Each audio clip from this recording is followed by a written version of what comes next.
we have a escape velocity of about 11.2 kilometers per second. Unlike a few other European explorers, the British wanted to bring more than just gold back to England. They also wanted to bring knowledge and they valued science. Olá pessoal, e nesse vídeo eu vou falar dos hábitos que me levaram a atingir a fluência no inglês. Eu vou apresentar esses hábitos em ordem cronológica, desde quando eu ainda estava no Brasil, com poucos recursos, a partir do zero, até o nível intermediário e até eu ir para o Canadá e além. Bem, antes de falar desses 7 hábitos, eu vou falar de 3 fatores que estão por trás dos hábitos, que é a crença, a relevância e também o gostar da língua, né? O amor à língua. São coisas muito importantes. Pode parecer irrelevante, mas não é. É que nem em esporte, você também considera o fator psicológico em esportes, em artes marciais e no aprendizado de uma língua, isso não é diferente. Nós não podemos desconsiderar o fator psicológico. Certo, mas que papo é esse de crença e aprendizado de inglês? Se esse vídeo fosse feito na Holanda ou na Suécia, eu poderia pular essa parte, porque lá a crença das pessoas é que aprender inglês, todo mundo fala inglês, é parte da vida, é que nem saber ler e escrever no Brasil. Não é uma coisa que é reservado só para os intelectuais, é uma coisa que todo mundo sabe, pelo menos a grande maioria sabe, desde o funcionário mais injustamente remunerado até o presidente de uma grande empresa. Saber ler e escrever aqui é normal. Então, se fosse falar sobre ler e escrever, não tem que falar de crença e toda essa teoria, mas no inglês, infelizmente, nós temos que falar disso, que é relevante, porque muitas vezes a pessoa não acredita que ela vai conseguir, porque ela vive em um país onde o paradigma é que inglês é chique, inglês é difícil, é complicado, tem que gastar muito dinheiro e ficar anos e anos num curso, e só se você for muito inteligente você vai conseguir, o que não é verdade. Eu já falei disso no meu vídeo, né, falar inglês naturalmente, não vou me repetir muito aqui, mas eu vou listar isso porque é relevante. Então, antes de eu começar a aprender inglês, eu já tinha crença, a convicção de que eu conseguiria falar inglês. Então isso também é muito importante. É difícil você fazer alguma coisa se você não acredita que vai conseguir fazer essa coisa.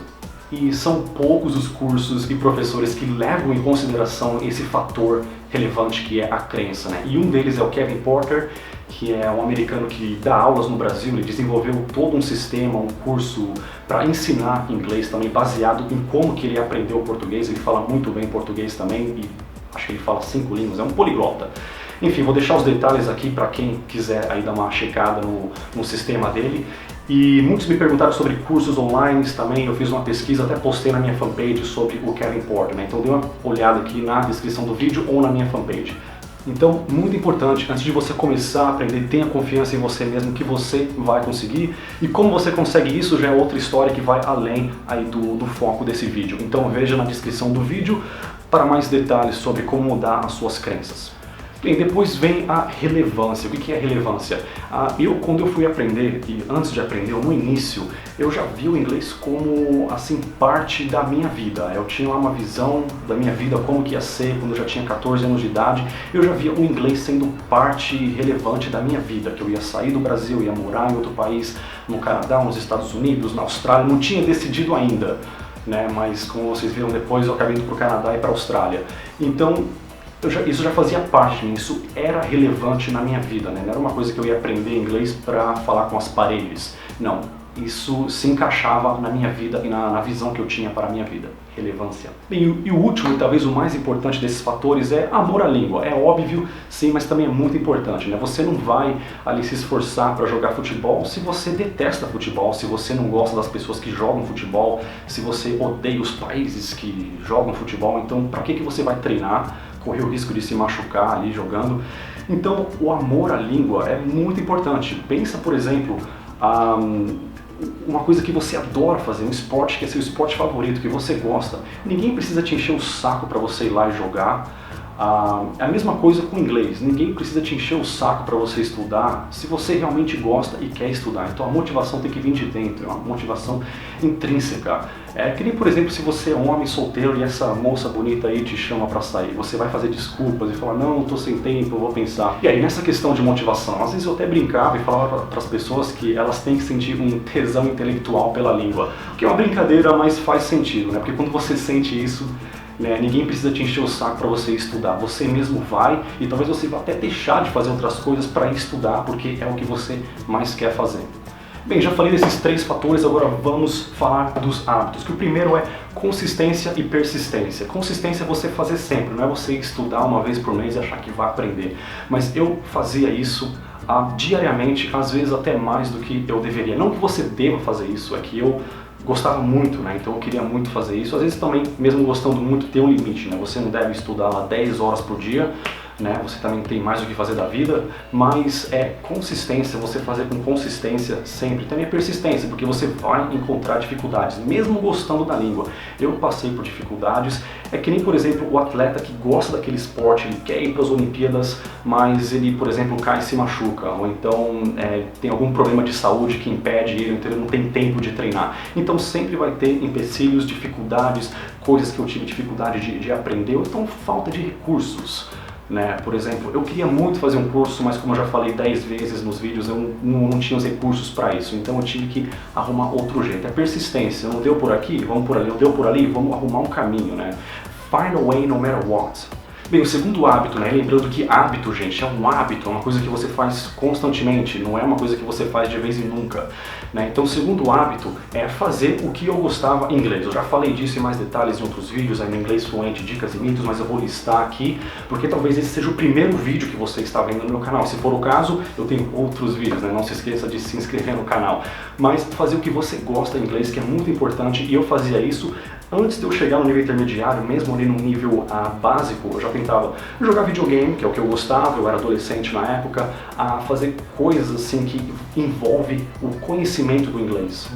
O que eu quis dizer é que fazia coisas que requeriam que eu soubesse um pouco do inglês e que me estimulavam a aprender inglês. Então eu juntava o que eu queria fazer, que era assistir um vídeo, jogar um videogame, e já colocava no meio daquilo o conhecimento, o aprendizado do inglês, ou seja, unir o útil ao agradável. Em vez de assistir um filme dublado, né, pega um filme, põe ele em inglês, põe a legenda em inglês, se não entendeu, assiste de novo. Se está muito difícil, tudo bem, assiste em português, mas depois assista de novo em inglês. Você vai assistir filme, você gosta, uma coisa que você vai fazer de qualquer jeito, então tenta pelo menos unir o útil ao agradável e fazer os dois ao mesmo tempo. Já falei disso em mais detalhes em outros vídeos, então vamos à próxima.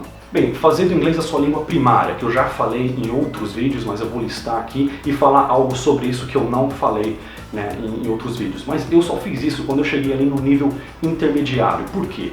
É muito difícil você fazer isso quando você está no básico, você não sabe nada de inglês ainda, aprendeu a falar bom dia e já muda seu celular para o inglês, o seu Facebook, tudo que é e-mail, tudo que envolve língua você muda para o inglês. É como pegar uma pessoa que quer aprender a nadar, mas não sabe nadar e jogar ela em alto mar. A pessoa pode se afogar ou pode desenvolver um trauma e ficar com medo de água, né? Então isso, no começo, se você mudar tudo para o inglês e fazer do inglês a sua língua primária, no começo, você pode até aprender, né? Que nem aquele ditado, quando a água bate na bunda, a pessoa aprende a nadar. Pode acontecer, mas acho que 50% das chances é que isso vai te desestimular ao invés de te estimular. Então eu fiz isso quando eu estava no nível intermediário. E lembrando que isso é um hábito, né? Você não vai pegar seu celular, seu Facebook e tudo mais e mudar para o inglês por um mês e depois voltar para o português. Bem, agora o hábito número 4 começou quando eu fui para o Canadá. Eu cheguei no Canadá, eu estava ali no nível intermediário, de acordo com a prova de inglês que eu fiz lá para entrar no curso de inglês, onde fiquei por alguns meses. Vou falar mais sobre isso. Então, interagir com uma sociedade em inglês pode parecer óbvio, né? Se você está no país de língua inglesa, é claro, mas não é óbvio, né? Muitos brasileiros saem do Brasil, mas eles levam o Brasil com eles e ficam lá só interagindo com o brasileiro, falando português ou então falando portunhol e acabam não interagindo com o inglês como deveriam e depois se perguntam por que não aprende. Então isso é muito importante para o brasileiro que está no exterior. Não vai pensando que só pelo fato de você estar lá você vai aprender magicamente, não é assim. Muita gente volta sem saber, muita gente volta sem aprender, eu quero dizer. Então eu estava sempre tentando interagir com a sociedade, com as pessoas, e quando eu cheguei lá eu falei para mim mesmo que eu ia declarar a minha independência linguística, né, e falar só inglês mesmo quando for difícil, né, e é um bom sentimento. Você ainda não fala aquele inglês fluente, você ainda tem dificuldades, mas você já está andando com as próprias pernas linguisticamente falando, né? Então foi isso que eu fiz no Canadá e também que eu recomendo que muitas pessoas façam, né? Porque é realmente um desperdício de tempo e dinheiro na vida você ir para um país de língua inglesa e só interagir com pessoas da sua língua, da sua cultura e não aprender o inglês que você tanto quer aprender, sabe? Eu acho que um bônus também é você estudar sobre a geografia do país, sabe? É quando alguém falar do estado, quer dizer, no Canadá é província, né? Ou dos territórios, você saber do que eles estão falando, estudar a geografia e também um pouco da história. Você não precisa ser um professor de geografia e história, mas saber um pouco da história e geografia do país no qual você escolheu viver, eu acho que é muito importante. Bem, outra coisa que foi sem dúvida um bônus, né, no meu inglês foi fazer curso somente em inglês quando eu cheguei no Canadá. Eu estudei por mais ou menos ali uns de 2 a 3 meses que eu estudei, foi pouco tempo. Eu já disse no vídeo anterior que não foi uma coisa assim decisiva na fluência que eu atingi no inglês, mas foi sim um bom complemento ao meu inglês, né? Se eu não tivesse feito esse curso, eu falaria inglês, mas isso foi sem dúvida uma experiência positiva e que eu recomendo, até pretendo no futuro falar mais sobre isso em outros vídeos, de estudar inglês, já que você vai estudar mesmo. Eu já calculei e vi que muitas escolas no Brasil cobram assim um preço e vão fazer você estudar por tantos anos, que se você for ver todo esse dinheiro que você vai gastar, é melhor você talvez ir fazer um intercâmbio e ficar nem que seja só alguns meses fora do país. Então isso é muito bom, porque ali os professores não falavam nada de português. Se você não tem uma dúvida, não sabe a palavra em inglês, se vira, fala de outro jeito, escreve, desenha, faz gestos, mas o inglês vai ter que sair, ou é inglês ou é inglês. E para quem quiser saber, eu vou deixar o nome da escola onde eu estudei no Canadá aqui na descrição do vídeo. Bem, assim como o número 5, o número 6 é mais um fator, né, e não nem tanto um hábito. Eu até mencionei no meu vídeo Progresso no Inglês que 80, 90% do que eu sei hoje em inglês eu aprendi nos primeiros 2 anos no Canadá. E quando eu fiz um curso superior no Canadá, eu já falava inglês fluente. Claro, se não falasse nem chegaria, eu tive que fazer o teste, né? Então nem entraria lá. Mas isso foi sim uma coisa que ajudou, não só quando a pessoa fala inglês como língua estrangeira, mas até se você fazer isso em português, ou para o canadense que também estava lá estudando comigo na mesma sala, para ele também é importante aprender, assim, isso dá outra dimensão da língua, que seja língua estrangeira para você ou que seja a sua língua nativa. Então ali eu fui, não vou dizer forçado, mas estimulado a fazer pesquisas sérias, usando ali artigos científicos para fazer as minhas apresentações. Até uma das apresentações que eu mostrei no meu vídeo Progresso no Inglês foi feito ali, nesse college, nessa aula aqui, eu vou deixar aqui, eu não vou traduzir isso, mas eu vou deixar também o nome da instituição onde eu estudei em Toronto, também muito bom aqui que está pensando em fazer um curso superior em Toronto.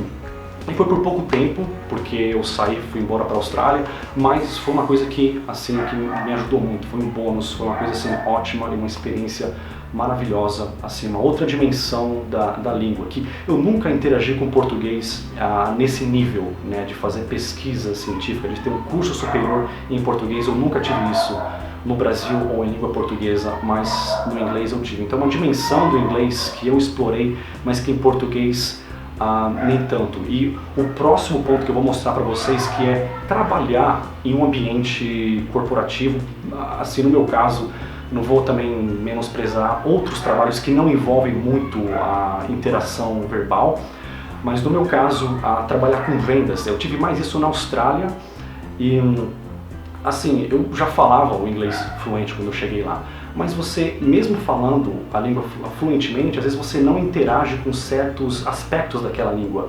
É que nem português, eu nunca trabalhei em um ambiente corporativo no Brasil ou de língua portuguesa. Então o português é minha língua nativa, mas eu nunca interagi com a língua portuguesa dessa maneira. Usar, sabe, aquela linguagem fresca de quando você vai se comunicar com o cliente, você tem que ser formal, às vezes usar uma linguagem meio burocrática, meio técnica. Eu não sei fazer isso direito em português. Mas em inglês eu aprendi isso na teoria e depois na prática, quando eu fui trabalhar no ambiente corporativo, que eu tinha que me comunicar com clientes. Na Austrália o povo é mais informal, então não tem muito essa frescura. Eu já reparei que, acho que às vezes no Brasil, em um ambiente corporativo, há uma formalidade maior que na Austrália. Claro, eu digo isso em teoria porque eu nunca trabalhei em um ambiente corporativo no Brasil.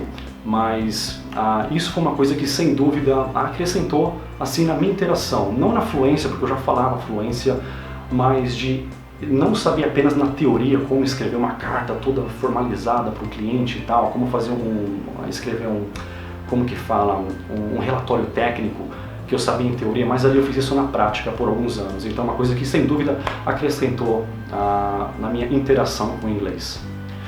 Bem, por enquanto é isso, muito obrigado, e não se esqueçam também que eu tenho outros vídeos sobre inglês. Eu vou deixar bastante links aqui e material adicional na descrição do vídeo. Não se esqueçam também de dar uma olhada aí no curso do Kevin Porter, eu vou deixar aqui o link na descrição do vídeo para vocês. E muito obrigado e até a próxima.